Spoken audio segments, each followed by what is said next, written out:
Hello students and my dear friends, I am Dr. Shalini Shukla and today is 23rd of September 2020, Wednesday. Inspiration of the day is silence your critics, ignore your haters, delete your cynics. In today's discussion, we are going to cover these articles. Let's start with article number 1 given on page number 1. Shapoorji Group says time to exit Tata Sons. Finally, the long-standing battle and the bitter dispute between Tata Group and SP Group has been settled now. And what settlement has been done? SB Group, basically owned by Mistry family, on Tuesday told the Supreme Court that they are going to exit Tata Sons so that an early, fair, equitable solution can be reached. So finally, Mistry family is going to separate from Tata Son or Tata Group. Mystery family ने जो reason basically side किया है इस particular early fair and equitable solution के लिए, उन्होंने ये कहा है कि because of the litigation cost the livelihood of the number of families and the economy is impacting, so that Mistry family has decided for a early and fair solution for this, and that is to leave Tata Sons. The Mistry family basically own 18.37% in Tata Sons and it is its largest minority shareholder. And this particular declaration by Mistry family has just came after the Tata Group informed to Supreme Court that Tata Group is ready to buy the Shapoorji Group stake into Tata Sons. However, the valuation and the timeline for this has not been announced yet, but as soon as Tata Group or Tata Sons have shown interest into the stake of Mistry family came up with the solution and become ready for selling its stake into Tata Sons. तो expert ऐसा believe कर रहे हैं कि जो ये 70 old year relationship रही है मिस्ट्री फैमिली और टाटा सन्स और टाटा ग्रुप के बीच में, that is actually now going to end. But अभी भी कई सारे एक्सपर्ट है जो इंडस्ट्री के known individuals and they are saying that whatever the valuation Mistry family is citing for this stake, it may put another hurdle for this deal to be finalized soon. And what price and what valuation Mistry family has set for their stake? The Shapoorji Group has valued its stake in Tata Sons at over to rupees 1.78 trillion. Basically जो valuation है टाटा की current value जो है उस current share values के according mystery family ने जो उसकी शेयर होल्डिंग्स हैं into different Tata subsidiary just like Tata consultancy services, Titan company, Tata Motors and unlisted subsidiary including Tata capital and Tata AIA life insurance. तो उनके शेयर मार्केट शेयर प्राइजेस के basis पर Shapoorji group ने 1.8 trillion का प्राइस टैग सेट किया है for selling the stake. तो expert are saying that Tata Sons और Tata group may not agree on this much valuation और may not agree upon this much price tag. Apart from this stake selling, SP Group has also assigned a brand value of rupees 1.46 trillion to Tata Sons and won the proportionate share of for the same. तो brand value और जो share values current share values चल रही उसके basis पर जो total amount या price tag fix किया है Mistry family या Shapoorji Group ने, that is approximately 1.8 trillion rupees. And if you see the total value of Tata Sons share per value, then this amount is very high. So experts are saying that Tata may not agree with this price tag, and that may further create the hurdles for early resolution of this long-term dispute. Share holding patterns अगर हम देखें Tata sons का, तो basically 66% जो share है that is actually held up by Tata Sons, and after Tata Trust, the second largest minority shareholding is with Mistry family, that is 18.4%. to 66% Tata Trust, 18.4% Mistry family, that is Shapoorji Group, और 13% का जो share है that is actually held by other Tata companies. जैसा कि हम देख सकते हैं after Tata trust Mistry family is one of the largest share into Tata Sons, and that is why this particular dispute is having the impact on livelihood of number of individuals as well as the economy. तो अब टाटा जो 18.4% का जो Mistry family का share है that can actually be bought by और buy back by Tata Trust. आप देख लेते हैं article number 2 given on page number 1, regulator to tweak norms for debt MF और mutual funds. The Security and Exchange Board of India on Tuesday said it would tweak norms for debt MFs to improve liquidity and help schemes meet resumption requests at a short notice. कोविड-19 की duration में जैसे हमने देखा कि mutual funds जो companies थी वो भी बहुत ज़्यादा इम्पैक्ट हुई थी इस कोविड-19 की सिचुएशन में. इवन कई सारी बड़ी म्यूचुअल फंड कंपनीज ने तो अपनी कई स्कीम्स बंद कर दी थी. तो आज आप मुझे कमेंट सेक्शन में लिखकर बताएंगे कि इस पर्टिकुलर म्यूचुअल फंड कंपनी ने या फाइनेंशियल कंपनी ने अपनी कितनी स्कीम्स म्यूचुअल फंड्स की या डेट स्कीम्स को क्लोज किया था कोविड-19 के ड्यूरेशन में. और वो न्यूज़ बहुत ज़्यादा प्रेवलेंट थी, बहुत ज़्यादा डिस्कस्ड न्यूज़ थी. और अगर आपको याद हो तो हमने डिस्कस भी किया है इस पर्टिकुलर न्यूज़ को. और apart from that closure of debt schemes by one company, we have already discuss the changes into the guidelines of mutual fund companies. Recently SEBI ने और ज़्यादा चेंज प्रपोज किया था. अगर आपको याद हो तो कि minimum mid cap, small cap, इन सब के लिए कुछ परसेंटेज और मिनिमम थ्रेशोल्ड फिक्स कर दिया था, जिससे कि जो स्मॉल कैप की तरफ जो इन्वेस्टमेंट है इन्वेस्टर्स का वो बहुत कम रहता था. मैक्सिमम लार्ज कैप या मिड कैप की तरफ स्क्यू रहता था. उसके लिए भी 25% का थ्रेशोल्ड सेबी ने फिक्स कर दिया था. और रिमेनिंग 25% जो थे वो फंड मैनेजर की डिस्क्रिशन पर छोड़ दिए थे. If you remember we have discuss that news too. तो जिस तरह से म्यूचुअल फंड कंपनीज अफेक्ट हुई हैं, इसके वजह से बहुत ज़्यादा जो रिडेम्पशन रिक्वेस्ट आई थी म्यूचुअल फंड कंपनीज के पास, बहुत सारे जो इन्वेस्टर्स थे they have actually redeemed there policies. And because of the search into the redemption request, number of mutual fund companies were facing the shortage of cash और finance. इसकी वजह से कई सारी जो रिडेम्पशन रिक्वेस्ट थी वो बहुत ज़्यादा लॉन्ग टाइम में पूरी हुई. इंडिविजुअल जो इन्वेस्टर है वो तो रिडेम्पशन अगर अपनी किसी पर्टिकुलर स्कीम का कर रहा है तो उन्हें तुरंत पैसा चाहिए. बट चूंकि म्यूचुअल फंड कंपनीज थी, उनके उस समय वो फाइनेंशियल डिस्ट्रेस की सिचुएशंस को फेस कर रही थी बिकॉज ऑफ द कोविड-19. उनका बिजनेस भी इम्पैक्ट हुआ था. ऑन द अदर हैंड कोविड-19 की वजह से जो सडन रिडेम्पशन रिक्वेस्ट आई थी उसकी वजह से भी बहुत ज़्यादा pressure था mutual fund company. So that is why the Security and Exchange Board of India or other regulators are now tweaking the norms of debt mutual funds to improve the liquidity and help the schemes to meet its redemption request at a very short notice. So the guideline could mandate all the debt scheme to hold a certain percentage of their portfolio into liquid assets and conduct regular stress tests to assess the liquidity profile. तो इस तरह के बहुत सारे other जो rules हैं, norms हैं, वो से भी ट्वीक करने वाली है, लाने वाली है, जिसमें कुछ परसेंटेज जो पोर्टफोलियो का है वो लिक्विड एसेट के फॉर्म में रखना पड़ेगा फंड मैनेजर्स को. और एक रेगुलर बेसिस पर स्ट्रेस टेस्ट करना पड़ेगा in order to check the liquidity profile of the portfolio.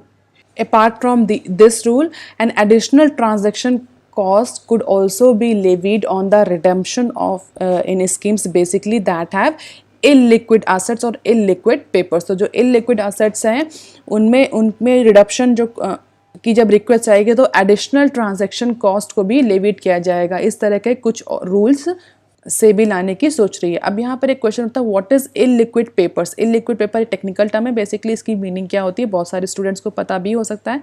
तो बहुत सिंप्लीफाइड तरीके में समझते हैं कि what is actually illiquid papers, illiquid assets और इलिक्विड सिक्योरिटीज.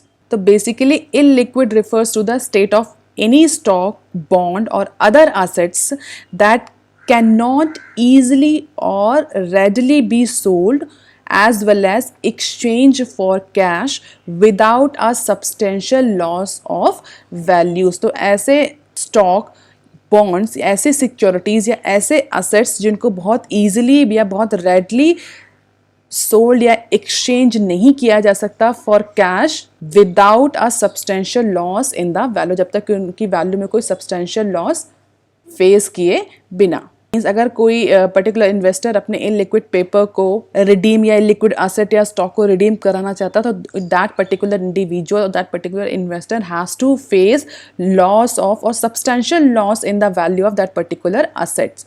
क्यों ऐसा होता है? बेसिकली इलिक्विड एसेट्स में be hard to sell quickly because there is low trading activity or interest in that particular issue, as indicated by lack of ready and willing investors for speculators to purchase or sell the asset. So as a result, illiquid assets tend to have lower trading volume, wider bid-ask spread, and greater price volatility. Basically, illiquidity is the opposite of liquidity. अगर कोई investor अपने इनलिक्विड papers की redemption request करता है तो उस पर additional transaction cost Levitt करी जाएगी. Addressing the industry at association of mutual funds in India that regulators are actually pondering over to establish the expert committee in order to frame out the stress testing methodology encompassing liquidity, credit, market risk for all open ended debt mutual scheme. तो ऐसा कहा जा रहा है कि एक expert committee बनाई जाएगी जो बेसिकली स्ट्रेस टेस्टिंग मेथोडोलॉजी जिसमें यूनिफॉर्मिटी मेंटेन रहे. जब कोई भी जो म्यूचुअल फंड कंपनी है उसको रेगुलर बेसिस पर अगर स्ट्रेस टेस्ट करना है तो कौन सी मेथोडोलॉजी यूज़ करी जाए इस पर डिस्कशन होगा या इस पर रिकमेंडेशन होगी, जिससे कि जितने भी म्यूचुअल फंड कंपनीज हैं वो एक ही और uniform stress testing methodology use करें, जिससे कि इन्वेस्टर्स को एक्चुअली रिस्क का या लिक्विडिटी और क्रेडिट और मार्केट रिस्क के बारे में पूरी तरीके से अंडरस्टैंडिंग हो जाए. अगर इमेजिन करिए अगर हर म्यूचुअल फंड कंपनी रिस्क को अगर हर म्यूचुअल फंड कंपनी को अपनी पर्टिकुलर स्कीम में डेट स्कीम में स्ट्रेस टेस्ट करना है और हर कंपनी एक अलग टाइप का स्ट्रेस टेस्ट यूज़ कर रही है, then it will be very difficult for general investors to actually get the real scenario of the liquidity profile of that particular portfolio. That is why it's been known that regulators are actually establishing the expert committee so that uniformity into the stress testing methodology encompassing liquidity, credit, market risk for all open-ended debt mutual fund scheme can be standardized. और जो भी committee बनाई जाएगी, panel बनाया जाएगा, basically that will design the framework to determine the minimum asset allocation, factoring into the nature of schemes asset, type of investors, outcome of stress testing, minimum redemption requirement. इन सारी threshold के बारे में भी वो उस पर्टिकुलर पैनल से recommendation ली जाएगी. सो सेबी पूरी तरीके से तैयार है in order to revise the rules of debt mutual fund companies. क्यों? क्योंकि सेबी का बहुत क्लियर स्टैंड है. उनके चेयरमैन ने कहा है कि that mutual fund companies should not behave like banks because they are not banks, they are mutual fund companies, so that they should behave like mutual fund companies. And these are the key debt categories into India. और हर date category में कितना return है approximately ये देख सकते हैं. अब देख लेते हैं article number 3 given on page number 6. IT puts in place safeguard measures for e-assessment. Addressing fears that faceless assessment process may lead to a rise in the ad hoc addition in demand by tax officer due to gap in understanding or inadequate submission, the Income Tax Department has put in place inbuilt safeguard mechanism. Tax payment को लेकर के, tax assessment को लेकर India में बहुत ज़्यादा litigation होता है. अथॉरिटीज़ कुछ टैक्स कैलकुलेशन करते हैं और इंडिया में जो टैक्स पेयर्स हैं they are actually practicing the every type of tax evasion practices in order to avoid the tax payment. तो बेसिकली अगर हम टैक्स पेमेंट की बात करें तो इंडिया में चाहे इंडिविजुअल एंटिटी हो, चाहे वो ऑर्गेनाइजेशन हो, बिजनेस ऑर्गेनाइजेशन हो, they all avoid the tax payment. कोई भी एंटिटी बहुत ज़्यादा टैक्स नहीं देना चाहती, चाहे इंडिविजुअल टैक्स पेयर हो या ऑर्गेनाइजेशनल या कॉरपोरेट टैक्स पेयर हो. Every one wants to evade the tax. और अगर हम प्रोपोर्शन की बात करें, tax to GDP ratio India में कितना है, तो अपने काउंटर पार्ट्स कंट्रीज़ के कंपैरिजन में इंडिया का जो टैक्स टू GDP रेशियो है बहुत कम है. India's gross tax to GDP ratio fell to 10.9% in financial year 18-19. Financial year 18-19 में तो बहुत ज़्यादा कम हो गया था. और ये तो ग्रॉस टैक्स GDP रेशियो, अगर हम डायरेक्ट और इनडायरेक्ट टैक्स को अलग अलग सेपरेट कर दें तो जो डायरेक्ट टैक्स का जो रेशियो आएगा वो बहुत ही सम मिसल है. इवन हम ये कहते हैं कि इंडिया में इनडायरेक्ट टैक्स की वजह से ही गवर्नमेंट के पास बहुत ज़्यादा रिवेन्यू आता है. डायरेक्ट टैक्सेस की बात अगर हम करें तो percentage is very lower in comparison to all counterpart economies. तो जिसको एक्चुअली इसी टैक्स पेमेंट को फैसिलिटेट करने के लिए गवर्नमेंट ऑफ इंडिया या टैक्स पेमेंट की कंडीशन को इम्प्रूव करने के लिए government of India time to time बहुत सारे स्कीम्स या प्रोविजंस लाती रहती है जिससे कि इंडिया में टैक्स पेमेंट जो है उसको ज़्यादा इम्प्रूव किया जा सके, स्पेशली डायरेक्ट टैक्स पेमेंट। जैसा कि आपने सुना होगा विवाद से विश्वास scheme, faceless assessment, faceless tax payment, इस तरह के कई सारे प्रोविजन गवर्नमेंट ऑफ इंडिया और आईटी टैक्स डिपार्टमेंट लाता रहता है in order to improve the tax paying practices. तो इसी पर्टिकुलर प्रोग्राम के या ऑब्जेक्टिव के फुलफिलमेंट के लिए रिसेंटली गवर्नमेंट ऑफ इंडिया ने फेसलेस असेसमेंट और फेसलेस टैक्स पेमेंट का प्रोविजन लाया था, जिसमें ऐसा कहा जाता था कि जो नंबर ऑफ टैक्स अथॉरिटीज़, जो टैक्स आईटी टैक्स के ऑफिसर्स होते थे, बेसिकली वो इंडिविजुअल टैक्स पेयर को हैरेस करते थे फॉर गेटिंग मोर टैक्स, क्योंकि टैक्स अथॉरिटीज़ के अकॉर्डिंग टैक्स कैलकुलेशन डिफरेंट होता था, इंडिविजुअल के अकॉर्डिंग टैक्स कैलकुलेशन अलग होता था। बेसिकली इंडिविजुअल्स बहुत ज़्यादा इवेट करते थे, टैक्स अवॉइड करते थे, जिसमें टैक्स अथॉरिटीज़ जो टैक्स ऑफिसर्स होते थे वो कई सारे फिर टैक्टिक यूज़ करते थे in order to put the pressure on tax payer, और कई बात तो ये लिटिगेंट या लिटिगेशन में भी चले जाते थे, जिसके लिए विवाद से विश्वास जैसे स्कीम गवर्नमेंट ऑफ इंडिया लाते थे in order to facilitate the tax payment and avoid the high litigation cost. तो जो ये फेसलेस असेसमेंट वाला गवर्नमेंट ऑफ इंडिया ने या आईटी डिपार्टमेंट में जो प्रोविज़न लाया है, इसमें ये कहा गया कि टैक्स ऑफिसर जो कि टैक्स पेयर का हैरेसमेंट करते हैं उस पर्टिकुलर प्रैक्टिस को अवॉइड करने के लिए फेसलेस असेसमेंट का प्रोविज़न लाया गया। फेसलेस असेसमेंट क्या होगा? बेसिकली इसमें जो टैक्स पेयर है जब वो अपना आईटी या टैक्स फिल करेगा, आईटी रिटर्न फिल करेगा, तो वो किस ऑफिसर के पास जा रहा है वो असेसमेंट का एप्लीकेशन, वो उसको नहीं पता होगा, और ना ही ऑफिसर को उस पर्टिकुलर टैक्स पेयर के बारे में जानकारी होगी। तो फेसलेस, ना ही टैक्स पेयर जानता होगा कि किस ऑफिसर के पास असेसमेंट गया है, और ना ही टैक्स ऑफिसर जानता होगा कि किस टैक्स पेयर का ये असेसमेंट उसके पास आया। तो फेसलेस असेसमेंट और फेसलेस टैक्स पेमेंट, जिससे कि जो हैरेसमेंट होता है, टैक्स पेयर का हैरेसमेंट होता है बाय टैक्स अथॉरिटीज़, वो रिड्यूस हो जाएगा। रिसेंटली गवर्नमेंट ऑफ इंडिया ने टैक्स पेयर के लिए एक चार्टर भी लाया है। तो इस तरह के कई सारे provision government of India time to time लाती रहती है in order to increase this tax to GDP ratio, especially in case of direct tax payments.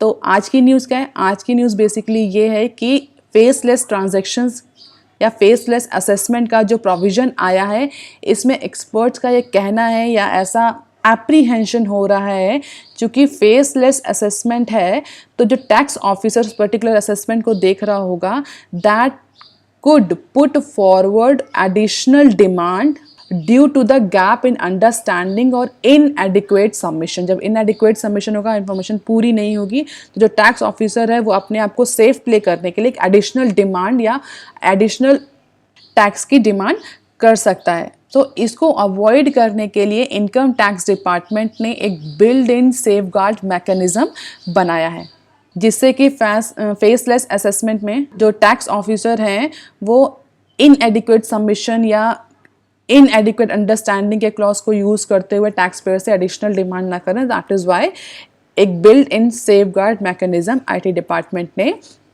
Apply किया है। And what is that built-in safeguard mechanism? Any addition in demand made by tax officer, that particular tax officer, whosoever is assessing that transaction or tax payment, any addition in demand made by a particular tax officer under the faceless assessment process for over 5 lakhs of income will undergo a rigorous review process before final demand order is passed. तो ऐसे सारे faceless assessment जो basically 5 lakh की income से ऊपर के हैं और उन पर टैक्स ऑफिसर ने एडिशनल डिमांड क्रिएट करी है because of inadequate submission, because of lack in understanding, उस डिमांड को पहले प्रॉपर रिग्रेस रिव्यू प्रोसेस से होकर गुजरना पड़ेगा। जो उसके सीनियर अथॉरिटीज़ हैं, जो भी कमेटी पैनल होगा, वो प्रॉपर इस डिमांड को रिव्यू करेगा कि जो डिमांड टैक्स ऑफिसर ने एडिशनल डिमांड करी है ये जायज़ है कि नहीं है, ये करनी चाहिए कि नहीं करनी चाहिए, टेक्निकलिटी इसमें क्या है। उन सब की रिव्यू के बाद ही जो अगर लगता है कि हाँ that particular demand is as per the norms, as per the technicalities, it is right, then only final demand order will be placed, with the department expected to carry out close to 2 lakhs faceless assessment by March 31st financial year 21, and inbuilt check is basically aimed at ensuring that no one-sided or ex party assessment goes unchecked. तो जो central board of direct taxes CBDT ने जो ये safeguard mechanism लिया है, इससे बहुत ज़्यादा जो ऐसे टैक्स पेयर है जिनकी इनकम 5 लाख से ऊपर है उनको भी थोड़ा फ़ायदा होगा. ऑन द अदर हैंड जो टैक्स डिपार्टमेंट है उसका भी बर्डन थोड़ा सा डिक्रीज करेगा, क्योंकि 2 लाख फेसलेस असेसमेंट करना और अगर हर उस पर एडिशनल डिमांड पुट कर दी जाएगी देन उसका फॉलो अप करना will be the very cumbersome process. So as per the senior CBDT official, adequate safeguards for high-pitched assessment have been taken. We have kept 5 lakh income as a limit for addition. If there is any addition over 5 lakh, it will automatically go for risk management system, which will be sent to the review unit in a different city. तो city भी different कर दिए हैं. अगर जो भी rigorous review होगा, जो review की जो unit होगी वो भी different city में बैठी होगी और that may also be faceless. And the review unit will see if the addition being made or tax being levied is genuine or not, जिससे कि जो टैक्स पेयर्स हैं उन पर भी ज़्यादा हैरेसमेंट ना हो, ज़्यादा प्रेशर बिल्डअप ना हो. तो को एक्चुअली एक्स्ट्रा डिमांड करने से पहले CBDT इस बात के लिए कंफर्म होना चाहता है कि जो भी डिमांड वो कर रहा है दैट इज़ जेन्युइन. तो ये हम पूरा देख सकते हैं कि जो नेशनल असेसमेंट सेंटर दिल्ली में बनाया गया है that is the only authority that virtually connects with SSEs. Correspondence among different units is done through National E-Assessment Center जो कि दिल्ली में है. उससे होगा issue notice, receive response from SSE and send out final assessment order. That all will be done by this through National E-Assessment Center that is actually located into Delhi. तो जो National E-Assessment Center होगा ये जितने भी regional E-Assessment Centers हैं different cities में different states में उनसे coordinate करके चलेगा. Assessments units होंगी, verification units होंगी, रिव्यू यूनिट्स होंगी एंड टेक्निकल यूनिट्स होंगी, जिससे कि जो फेसलेस असेसमेंट का जो गवर्नमेंट ने प्रोविजन लाया वो बहुत ही फ्लॉलेसली स्मूथलेसली इम्प्लीमेंट हो. तो उसको आप थोड़ा सा डिटेल में पढ़ सकते हैं. It is a new system for country India. तो ये एक बहुत इंपॉर्टेंट स्टेप है फेसलेस असेसमेंट का, जिसकी बेसिकली गवर्नमेंट ऑफ इंडिया ने लिया है in order to increase the tax payment in India, specially direct tax payment. तो faceless assessment, faceless tax payment, विवाद से विश्वास, सबका विश्वास, टैक्स पेयर चार्टर्स, ये सारे बहुत सारे डिफरेंट इनिशिएटिव हैं जो बेसिकली गवर्नमेंट ऑफ इंडिया ने लिए हैं in order to improve the tax payment system in India. अब देख लेते हैं article number 4 given on page number 8. Punjab Haryana cut market fee for basmati and cotton. Days after Centre passed the 3 farm bills in Parliament, enraging some farmers organizations, major gain producing states react to changed scenario. जैसा कि हम सभी को पता है recently government of India ने parliament में 3 bill introduce किए थे और तीनों के तीनों फार्मर रिलेटेड बिल पास हो चुके थे. कॉन्ट्रैक्ट मैन्युफैक्चरिंग को लेकर के और अदर जो प्रोविजंस हैं फार्मर के उनको लेकर के 3 बिल इंट्रोड्यूस किए थे और तीनों ही बिल अप्रॉक्सीमेटली पास हो चुके हैं लोकसभा में. तो जिसको लेकर के कई अपोजिशन में भी बहुत ज़्यादा डिससेंटिमेंट था और डिसएग्रीमेंट था. कुछ स्टेट गवर्नमेंट भी उस पर्टिकुलर बिल पर एग्रीमेंट डिसएग्रीमेंट शो कर रही थी. तो जैसे ही वो बिल पास हो तो नंबर ऑफ जो स्टेट से, स्पेशली ऐसे स्टेट जो एग्रीकल्चर में बहुत ज़्यादा आगे हैं, उन्होंने अपने पर्टिकुलर स्टेट में सिनेरियो चेंज किया. जैसे कि on Tuesday Punjab government has lowered the market fee and rural development fee for basmati traders and millers from 2% to 1% to provide a level playing field in comparison to the neighboring Haryana. अगर हम agriculture की बात करें, India is the agriculture based economy. यहाँ पर कुछ state ऐसे हैं जो कि एग्रीकल्चर में बहुत आगे हैं और कुछ स्टेट ऐसे हैं जो कि एग्रीकल्चर में इतना अच्छा परफॉर्म नहीं करते. इवन स्टेट्स के बीच में भी कुछ पर्टिकुलर क्रॉप्स को लेकर के बहुत ज़्यादा कंपटीशन होता है, चाहे वो पंजाब, हरियाणा, उत्तर प्रदेश, बिहार या मध्य प्रदेश हो. ये सब हम बोल सकते हैं इनमें बेसिकली वीट और राइस को लेकर के, इनके प्रोडक्शन को लेकर बहुत ज़्यादा कंपटीशन होता है. तो बेसिकली जैसे ही फार्मर बिल पास हुआ, पंजाब गवर्नमेंट ने बासमती राइस और मिलर्स पर जो मार्केट फीस पड़ती थी उसको 2% डिक्रीज़ करके 1% कर दिया. और उनका ये कहना है कि this will provide this reduction into the fee और मार्केट और rural development fee on basmati rice will provide the level playing field for Punjab Basmati traders and millers with other state in line with the farm bill.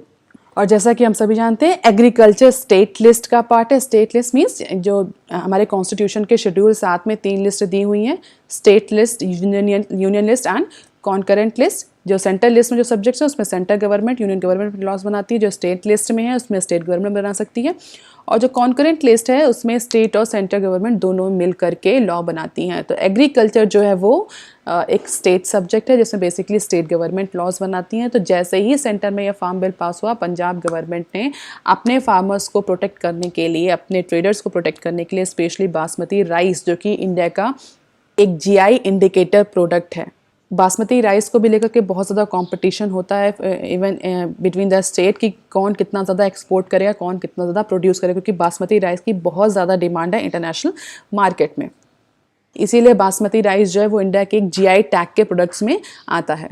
दो basmati is not among the crop that are actually procured under MSP system. Basmati exporters were reported to be the WAPA demanding lower taxes to remain competitive with their counterparts, that is basically Haryana and Uttar Pradesh.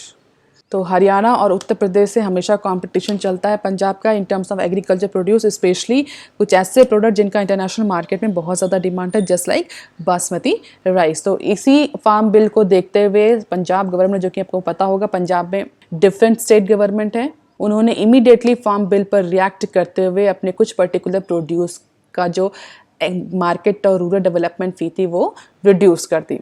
अब देख लेते हैं some other news clips. HMD unsure of making dent in Indian covid syringe market. अगर हम बात करें vaccination की, तो जिस तरह से बहुत सारे कंट्रीज़ में या बहुत सारे अदर रिसर्च ऑर्गेनाइजेशंस में वैक्सीन डेवलपमेंट को लेकर के रेस चली, तो बहुत जल्दी इंडिया में भी वैक्सीन आने के चांसेस हैं. स्पेशली जो रशिया के साथ हमारा कोलैबोरेशन हुआ है उसकी, अगर उस वैक्सीन का मास प्रोडक्शन हो रहा है तो it is actually understandable that India is going to have the large immunisation programme for कोविड-19, जिस इम्यूनाइजेशन के लिए इंडिया को एक पर्टिकुलर अमाउंट में सिरिंज की ज़रूरत होगी and that syringe are actually disposable syringe. तो उसके प्रोक्योरमेंट को भी लेकर के बहुत ज़्यादा टशल चल रहा है, बहुत ज़्यादा पॉन्डरिंग हो रही है कि वो जो डिस्पोजेबल सिरिंज हैं जो कि गवर्नमेंट ऑफ इंडिया को एक्चुअली बाई करनी है फॉर मास इम्यूनाइजेशन ऑफ कोविड-19 वैक्सीन, उसके लिए क्या क्या प्रपोजल हो सकता है. क्या वो पर्टिकुलर डिस्पोजेबल सिरिंज एक मिनिमम कॉस्ट में, अफोर्डेबल कॉस्ट में इंडिया में बनाई जा सकती है, या वो हमें बाहर से इंपोर्ट करनी पड़ेगी अगर कॉस्ट को मेंटेन करना है. और अगर हम इंपोर्टर्स की बात करें तो इसमें चाइनीज़ फर्म्स इसमें भी आगे हैं. तो अगर कॉस्ट को मेंटेन करना है तो India is bound to import that 300 million syringe per annum from Chinese firms. And for the rest, Indian firms are being forced by government to match the low price, but many of them fall pick up to orders which then go back to the lowest bidder. तो जब इसके लिए bidding होगी, जो government of India continuously Indian firms को push कर रही है कि आप जो जिस तरह की चाइनीज हम लो कॉस्ट में डिस्पोजेबल सिरिंज मैन्युफैक्चर कर रही हैं उसी तरह से इंडियन फर्म्स भी करें. बट जिस तरह से सिचुएशन है उसको देख कर ये कहा जा सकता है कि मैनी और number of the Indian firms are not able to produce that disposable syringe in that quantity as well as in that price. तो इस बात के बहुत ज़्यादा चांसेस हैं कि इंडिया में अगर इतना 300 million syringe per annum import करनी है तो वो उसका ऑर्डर चाइनीज़ फर्म्स के पास जाए. And for that India is actually eight apprehensive state. So these syringe will ensure single use in developing country like India will now also be required in hundred of millions for impending mass vaccination for COVID-19. But with the relation with two countries abysmal and restriction on import from China, it is not known how India will get what it need from the hostile neighbor. पहले तो India को Chinese firms के साथ deal करना पड़ेगा whether Chinese firms और China will be ready to provide this disposable syringe और single use syringe to India, still a question mark. तो अभी इंडिया के लिए एक बहुत अनश्योर सी सिचुएशन है कि कैसे इस पर्टिकुलर मास इम्यूनाइजेशन प्रोग्राम को कंडक्ट किया जाएगा। अब देख लेते हैं next clip. Government sets the ball rolling for discom privatisation. जैसा कि हम सभी को पता है, number of distribution company, discom stands for electricity distribution companies, वो बहुत टाइम से, सिर्फ कोविड-19 की वजह से नहीं, पिछले कई सालों से all discom companies are actually under financial distress condition. बहुत ज़्यादा उन पर ओवर ड्यू लोन है जिसको वो पे नहीं कर पा रही हैं because of number of the structural factors. तो गवर्नमेंट अब उन डिस्कॉम जो कंपनीज़ हैं उनके प्राइवेटाइजेशन के बारे में सोच रही है, और बहुत जो कंपनीज़ हैं उनका जो ड्यूज़ है बहुत सारा, उसको क्लियर आउट करने की बात हो रही है। तो जो ड्राफ्ट बिल है वो, या जो ड्राफ्ट है वो प्रपोज किया जा चुका है फॉर डिस्कॉम प्राइवेटाइजेशन। तो बहुत जल्दी ही हमें जितनी भी डिस्ट्रीब्यूशन कंपनीज़ हैं उनमें प्राइवेटाइजेशन की प्रोसेस देखने को मिलेगी। अब देख लेते हैं some other clip. Lok Sabha passes bill on labor codes. So finally, Lok Sabha on Tuesday passes 3 labor codes amid boycott of the House proceedings by several opposition parties, including the Congress. तो जो 3 कोड आए थे, लेबर कोड के जो bill थे, वो finally Lok Sabha में पास हो गए हैं। अब now they are pending for Rajya Sabha, and it is highly likely that they are actually going to be passed and become the law. तो अब जैसे ये तीनों बिल और चारों बिल कोड्स हैं ये पास हो जाते हैं, तो हमें लेबर लॉ के सेक्टर में बहुत ज़्यादा रिफॉर्म देखने को मिलेगा। लेबर लॉ के केस में बहुत ज़्यादा रिफॉर्म देखने को मिलेगा। हालांकि नंबर ऑफ़ एक्सपर्ट का ये कहना है कि जो ये पर्टिकुलर कोड्स आए इन्हें बहुत ज़्यादा रिलैक्सेशन दिया गया है, and all these codes and labour laws are actually pro industry rather than being pro labour. तो जब ये एक्चुअली में एक्ट बन करके सामने आएंगे, then it will be the topic of discussion, और इनका इम्पैक्ट लॉन्ग टर्म में क्या होता है बेसिकली वो देखने वाली बात है। बट गवर्नमेंट का जो मोटिव था इन सारे लेबर लॉस को कोडिफाई करने का, वो ये था in order to simplify the labour laws in India, in order to relax the labour laws in India, so that ease of doing business can be improved. All these are the references. If you want lecture PDF, you can join me on Telegram channel. You can also follow me on Twitter, ResearchGate, and on Facebook. That's all for today, student. If you have any query and suggestion, please write on comment section below. Like, share, and subscribe. Thank you.